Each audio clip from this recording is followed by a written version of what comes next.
দেখতে পাচ্ছি আজও জাতীয় প্রেস ক্লাবের সামনে তারা একটি মানববন্ধন করছে। বিশেষ করে এর আগেও তারা করেছে পরিবার পরিকল্পনা, মা ও শিশু প্রজনন স্বাস্থ্য সেবায় নিয়োজিত এবং এর চাকরি পুনরায় বহাল রাখার লক্ষ্যে তারা এই মানববন্ধন করছে এবং আয়োজনে পরিবার পরিকল্পনা কার্যালয়ের কর্মরত সকল পিপি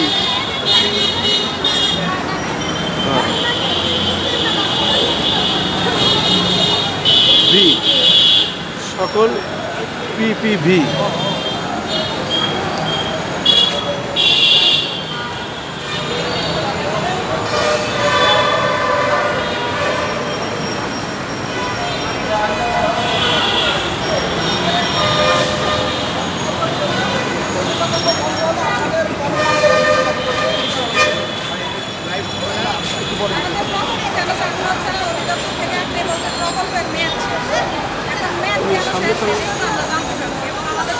সামনে চলে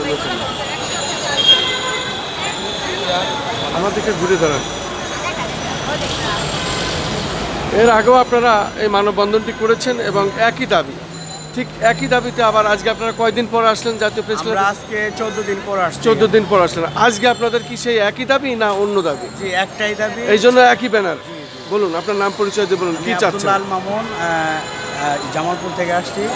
বিষয়টা হচ্ছে 2016 সালে পরিবার পরিকল্পনা অধিদপ্তরের আওতাধীন কন্ট্রাসেপশন ডেলিভারি প্রোগ্রামের আওতায় পেইড পেয়ার ভলেন্টিয়ার নিয়োগ দেওয়া হয় 3686 জনকে।